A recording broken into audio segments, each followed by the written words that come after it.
15 अगस्त 2021 को पूरे अफगानिस्तान पर तालिबानियों का कब्जा हो गया था। जैसे कब्जा हो जाता है तो वहां के राष्ट्रपति अशरफ गनी मौका पाते ही देश से भाग जाते हैं। जितने भी वहां पर पूरे अफगानिस्तान के एयरपोर्ट थे, एयरबेस थे, सबको बंद कर दिया जाता है ताकि ना तो कोई वहां पर कोई हवाई जहाज आ सके और ना वहां से कोई हवाई जहाज जा सके। इसलिए तालिबानों ने सिर्फ एक ही आदेश दे दिया था, एक ही बात कह दी थी कि यहां से सिर्फ वही हवाई जहाज उड़ सकते हैं, या तो वो मिलिट्री का होना चाहिए या फिर जिसको परमिशन होगी वो उड़ना चाहिए। लेकिन लोगों में भी भगदड़ जैसी स्थिति पैदा हो गई थी। लोग भी डरने लगे थे कि तालिबानी कहीं उन्हें नुकसान ना पहुंचा दें, क्योंकि वो पहली सरकार का जो समर्थन कर रहे थे। इसलिए अब एक अमेरिका का हवाई जहाज होता है जो काबुल के एयरपोर्ट पर टिका हुआ था, वहां से वो टेक ऑफ होने वाला था, यानी कि उड़ने वाला था। और जैसे वो हवाई जहाज उड़ने वाला था तो बहुत सारे लोगों को ये बात पता चल जाती है। अफगानिस्तानियों ने उस हवाई जहाज को चारों तरफ से घेर लिया, जबकि उसमें बैठने की कोई अनुमति नहीं थी, परमिशन नहीं थी। बावजूद इसके बड़ी संख्या में लोग उस पर बैठ जाते हैं, यानी कि उसके साथ दौड़ना शुरू कर देते हैं। ऐसी ही एक वीडियो आप देख रहे होंगे चलते हुए, उससे आपको भी ये एहसास हो जाएगा। कुछ इस तरह का दृश्य था, बड़ी संख्या में लोग थे। कुछ ऐसे उसमें आदमी थे जो कि उस विमान पर, जो मिलिट्री का विमान था, उस पर लटक जाते हैं। और जब लटक जाते हैं तो जैसे वो कुछ हवा में उड़ना शुरू करता है तो जो भी लटके हुए थे वो गिर जाते हैं। इस बात की चर्चा पूरे दुनिया में हो जाती है कि कुछ लोगों में इस तरह की दहशत थी तालिबानियों के आने के बाद कि वो अपनी जान बचाने के लिए मिलिट्री के विमान से भागने की कोशिश कर रहे थे, लेकिन को मौका नहीं मिल पाता। ऐसे ही काबुल से एक न्यूज है जो पूरी दुनिया में चर्चा का विषय बनी हुई है, और वो न्यूज है एक 13 साल के लड़के की। आज की इस कहानी के माध्यम से यही जानने समझने की कोशिश करते हैं कि ऐसा क्या किया उस 13 साल के लड़के ने जो पूरी दुनिया में उसकी आज चर्चा हो रही है। आज की जो सच्ची घटना मैं आपको सुनाने जा रहा हूं, इस सच्ची घटना शुरू होती है अफगानिस्तान की राजधानी काबुल से, और बात कर रहा हूं 21 सितंबर 2025 की सुबह 10:25 के आसपास का वक्त हो रहा था। इंदिरा गांधी इंटरनेशनल एयरपोर्ट पर, जो टर्मिनल 3 है, वहां के रनवे पर एक लड़का जिसने सफेद रंग का कुर्ता पजामा पहना हुआ है, वो आराम से इत्मीनान से ऐसे टहल रहा था। जबकि वहां पर वो प्रतिबंधित जगह है, वहां पर इस तरह से किसी का टहलना, घूमना फिरना ये आसान नहीं है। इसी बीच में सीआईएसएफ के एक कर्मचारी की नजर पड़ जाती है उस पर। उस लड़के से पूछा जाता है, उससे बातचीत की जाती है। लड़के को पास बुलाया जाता है कि बेटा इधर आओ। उसकी उम्र लगभग 13 साल के आसपास रही होगी। उससे पूछा गया कि तुम यहाँ क्यों घूम रहे हो, तुम्हारे परिवार के लोग कहाँ पर हैं? तो वो लड़का कुछ बात जो कर रहा था, बोल जो रहा था, दरअसल उसकी भाषा कुछ समझ में नहीं आ रही थी। इसलिए उस कर्मचारी ने उस लड़के को वहां से अपने हाथ में उसका हाथ पकड़ा, और पकड़ने के बाद सीधा अपने उच्च अधिकारियों के पास लेके जाता है। जैसे उच्च अधिकारियों के पास लेके जाते हैं, कहा जाता है कि साहब ये टर्मिनल 3 के रनवे पर ऐसे टहल रहा था, और इस लड़के के बारे में, इसके परिवार के बारे में कुछ पता नहीं चल पा रहा है कि ये वहां कैसे पहुंच पाया। इसी बीच में उस लड़के से बातचीत करने की कोशिश कर रहे थे तो उसके मुंह से इतनी बात तो समझ में आ रही थी कि वो अफगानिस्तान का है। लेकिन वो अफगानिस्तान का है तो उसके परिवार के लोग, बाकी लोग, किसके साथ वो सफर कर रहा था, कैसे वो रनवे पर पहुंच गया? अब अधिकारी उससे यही सवाल जवाब कर रहे थे, लेकिन वो लड़का जो जवाब दे रहा था तो उसकी भाषा कुछ समझ में नहीं आ रही थी। इसी बीच में अंदाजा लगाया गया कि ये भाषा कौन सी बोल रहा है। एआई की मदद से ये पता करने की कोशिश की तो वाकई पता चल गया कि ये अफगानिस्तान का रहने वाला है। उस लड़के से और कुछ जानकारी लेने की कोशिश की तो उसने अपने शहर का नाम बताया, अफगानिस्तान में कुंदूज का वो रहने वाला होता है। यहाँ कैसे पहुंचा, वो भी दिल्ली के इंदिरा गांधी इंटरनेशनल एयरपोर्ट पर। जब उस लड़के से बातचीत करने की कोशिश की तो आखिरकार वहां से तो कोई सफलता मिल नहीं पाती। तब वो अफगानिस्तान की राजधानी काबुल में फोन किया जाता है। वहां से कुछ अधिकारियों को लाइन पे लिया जाता है। उन अधिकारियों ने अपनी भाषा में उस 13 साल के लड़के से जब सवाल जवाब करना शुरू किया है, तब एक कहानी निकल के सामने आती है जो वाकई अपने आप में बड़ी सोचने वाली थी। दरअसल कुछ यात्रियों का जत्था था, जो यात्रियों का जत्था काबुल एयरपोर्ट पर पहुंच रहा था। इसी जत्थे के अंदर वो लड़का गुपचुप तरीके से छुपकर इधर से उधर उनके साथ पहुंच जाता है। जहां जहां वो गाड़ी में बैठ रहे थे उनके साथ ही वो जा रहा था। लेकिन मौका पाते ही वो एयरपोर्ट तक पहुंच जाता है, एयरपोर्ट के अंदर चला जाता है और वहां पहुंच जाता है जहां पर एक KAM एयरलाइंस काबुल RQ4401, दरअसल उसको इस हवाई जहाज के पास वो पहुंच जाता है। उसे जाना था ईरान जाना था। वो ईरान जाने के लिए वो इंतजार कर रहा था कि वो, उसे ऐसा लग रहा था क्योंकि बालक था, उसे ज्यादा समझ तो थी नहीं, उसे लगा कि काबुल से उड़ने वाला हर एक हवाई जहाज शायद ईरान ही पहुंचेगा। इसलिए उसके पास कोई टिकट नहीं था और बिना टिकट के वो जा नहीं सकता था। मौका पाता है, और मौका पाते ही ये 21 सितंबर 2025 की सुबह 8:46 के आसपास का वक्त हो रहा था। ये एक हवाई जहाज है जो यहां से काबुल से दिल्ली की तरफ हो जाने वाला था, जिसका नंबर है RQ4401। वो अब उसे लगभग 1026 किलोमीटर का सफर तय करना था। अब उस लड़के ने आप देखा ना ताप देखा, वही मौका पाते लैंडिंग गियर में एक छोटा सा बक्सा होता है, उस बक्से में जाकर बैठ जाता है और इस बात का किसी को एहसास भी नहीं होता। लगभग 1026 किलोमीटर का सफर 90 मिनट में वो पूरा करता है, और पूरा करने के बाद ये दिल्ली आ जाता है। अब अधिकारी यही सोच रहे थे कि जो हवाई जहाज उड़ता है वो 30,000 से लेकर 40,000 की ऊंचाई तक, फीट की ऊंचाई तक उड़ता है। और यहाँ पर इतनी ऊंचाई पर उड़ने के बाद ऑक्सीजन का लेवल बहुत कम हो जाता है, यानी कि ऑक्सीजन तो रहती ही नहीं है अगर सही मायने में देखा जाए तो।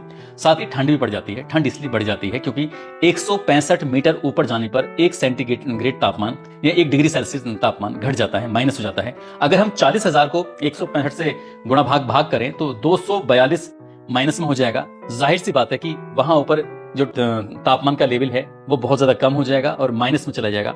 ऐसी स्थिति में एक तो ऑक्सीजन नहीं है, ऊपर से ठंड, और लड़के ने सामान्य कपड़े पहने हुए थे। तो ये वाकई अपने आप में बड़ी ताज्जुब की बात थी, ऐसा आश्चर्य की बात थी, हैरान करने वाली बात थी कि वो लड़का 13 साल का ठीक ठाक कैसे रहा। आराम से 90 मिनट का सफर उसने बहुत आराम से कैसे कर लिया। और उसे किसी चीज की इतनी ऊंचाई पर जाने के बाद कान के पर्दे तक फट जाते हैं, सब बताया जाता है, लेकिन उसके साथ कुछ ऐसा होता ही नहीं है। उस लड़के से बार बार पूछा जा रहा था कि तुम कितना झूठ बोल रहे हो, कितना सच बोल रहे हो। काबुल में जो बैठे हुए ऑफिसर थे, अब दिल्ली में जो बैठे हुए ऑफिसर हैं, उससे क्रॉस जो क्वेश्चन थे वो करना शुरू कर दिया। लगातार सवाल पे सवाल कर रहे थे और जैसा उसने पहली बार बोला वैसे दूसरी बार, तीसरी बार, चौथी बार, इस तरह से वो एक ही बात पर अटका हुआ था, रटा हुआ था। यानी कि उसने जो पहली बार बोला वही उसने दूसरी बार, तीसरी बार। इसका मतलब उसकी बातों से साफ साफ जाहिर हो चुका था वो झूठ नहीं बोल रहा है, जो बोल रहा है वो सच बोल रहा है। इसलिए काबुल के अधिकारियों ने मान लिया कि ये सच बोल रहा है और इंडिया के अधिकारियों ने मान लिया सच बोल रहा है। लेकिन उसने गुनाह तो किया है क्योंकि वो इस तरह से गैर कानूनी तरीके से एक देश से दूसरे देश में पहुंच जाता है।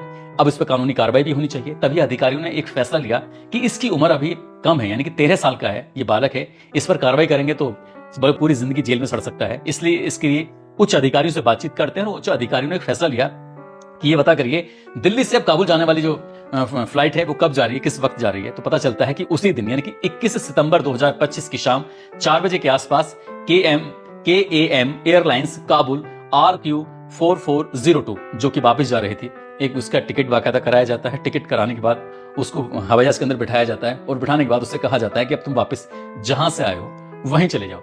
वो वहां चला जाता है। हालांकि उसके परिवार के बारे में, उसका नाम, उसका पता, उसके घर वाले क्या करते हैं, वो ईरान क्यों जाना चाहता था, ये सब बातें गोपनीय रखी गई उस बच्चे की सुरक्षा को देखते हुए। साथ ही ये 2 देशों का मामला था ताकि ये चीजें बाहर सामने ना आ सकें, इसलिए मीडिया में ये बात पहुंची नहीं कि उसका नाम क्या था और वो ईरान क्यों जाना चाहता था, उसके परिवार के लोगों को क्या कोई खतरा था या कुछ इस तरह की बातें थी। तो इससे ज्यादा जानकारी ये डिस्क्लोज नहीं की, यानी कि बाहर आई नहीं। लेकिन जब 13 साल के उस बच्चे की जानकारी ये आती है कि वो हवाई जहाज में ऐसी लैंडिंग गियर के अंदर छिप जाता है और जाकर वहां अपना पहुंच जाता है, जहां छिपा हुआ था उसको वहीं लेके जाते हैं कि तुम छिपे हुए कहां थे, वो जगह दिखाओ। जब वहां जाते हैं तो वहां जाने के बाद पता चलता है एक लाल रंग का स्पीकर था। उस स्पीकर के बारे में वैसे बताया जाता है कि वो उसी का था। अब तरह तरह की मीडिया थी, तरह तरह के सवाल थे, तरह तरह की बातें थी। लोगों ने ये कहना शुरू कर दिया कि वो फिदाइन भी हो सकता था, वो नुकसान पहुंचा सकता था, वो ऐसा कर सकता था, अब वो कुछ भी कर सकता था। लेकिन उसने अपनी जान जोखिम में डालने के बाद जो सफर किया वो वाकई उससे पूरी दुनिया हैरान है, सोचने पर मजबूर है। इस तरह से 1947 से लेकर साल 2021 तक 133 लोगों ने 133 यानी कि 133 लोगों ने सफर किया है। और ये बताया जाता है कि लगभग 75 से 80% लोगों की तो मौत ही हो चुकी है।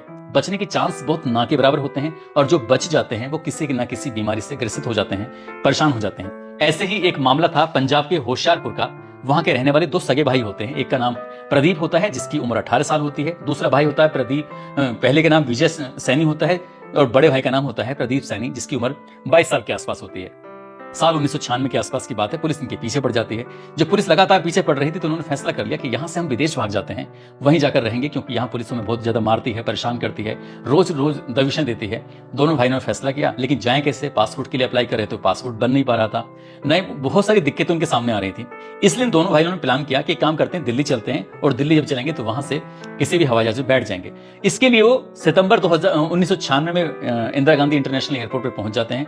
10 दिन लगातार रैकी करते हैं। वो दौर ऐसा दौर था, ना उस वक्त बहुत ज्यादा सिक्योरिटी थी, ना ही सीसीटीवी कैमरे थे जो कैमरे की नजर में जाते। उन दोनों भाइयों ने 10 दिन रैकी करने के बाद एक हवाई जहाज, जो अक्टूबर 1996 की बात है, ब्रिटिश एयरवेज था, वो मौका पाते हैं, उसके जाके लैंडिंग गियर में जाके छिप जाते हैं। दोनों भाई आराम से बैठे हुए थे, लेकिन कोई नहीं जानता था कि इसका सफर जो था वो बहुत बड़ा सफर था। ये 6693 किलोमीटर का वो सफर था जो 10 घंटे में कंप्लीट करना था। आखिरकार दोनों भाई बैठ तो जाते हैं उसके अंदर, लेकिन बैठने के बाद जाहिर सी बात है क्या स्थिति रही होगी, ऑक्सीजन का लेवल कम, ठंड ज्यादा हो गई। एक भाई तो मर जाता है कि छोटा वाला जो होता है विजय तो मारा जाता है, लेकिन प्रदीप जो वहां पर पहुंच जाता है, प्रदीप की स्थिति कुछ ऐसी हो रही थी नाजुक, वो बहुत ज्यादा बीमार स्थिति में पहुंच गया था। लेकिन जैसे ही वहां पर एयरपोर्ट पे जो कर्मचारी थे उनको मिल जाता है, उसको वो हॉस्पिटल लेके जाते हैं। 4 दिन बाद उसको होश आता है। होश में आने के बाद सबसे पहले उसने पूछा कि मेरा भाई कहाँ है, तब पता चलता है कि उसका भाई भी साथ में बैठा होता और जब उसकी लाश ढूंढी जाती है तो लाश मिल जाती है विजय की, लेकिन वो मर चुका था। भाई को बड़ा अफसोस होता है। लंदन में उसके खिलाफ मुकदमा दर्ज हुआ। लंदन में फिर कोर्ट ने मामला सुनाया और कोर्ट को भी आश्चर्य हो रहा था कि एक व्यक्ति इंडिया से लंदन पहुंच गया। जब उसको कोर्ट केस चला तो उन्होंने कहा कि हम इसे अपने यहाँ की नागरिकता देते हैं और ये जो भी काम करना चाहे वो काम कर सकता है। दरअसल दोनों भाई कार के मैकेनिक थे और मैकेनिक होने की वजह से उनको वहां पर जो भी काम करना था उसने सोचा कि मैं क्यों ना गाड़ी चलाना शुरू कर दूं। इसलिए एयरपोर्ट पर रह के वो गाड़ी चलाना शुरू कर देता है और उसकी शादी भी हो जाती है, 2 बच्चे भी हो जाते हैं, जिंदगी वो आराम से गुजार रहा था। ये कहानी बहुत ज्यादा चर्चित हो जाती है। दोस्तों ऐसे ही उस 13 साल के लड़के ने भी पूरी दुनिया में सुर्खियां बटोर ली हैं, लेकिन वो क्यों भागना चाहता था अपने देश से, ये बात निकल के सामने नहीं आई। दोस्तों इस पूरे घटनाक्रम को सुनाने का उद्देश्य किसी को परेशान करना नहीं है, किसी का दिल दुखाना नहीं है, बल्कि आपको जागरूक करना है, आपको सचेत करना है, आपको बताना है कि दुनिया में किस किस तरह की हैरान करने वाली बातें भी सामने आती हैं। आप सब लोग अपना ख्याल रखें, सुरक्षित रहें। जय हिंद, जय भारत।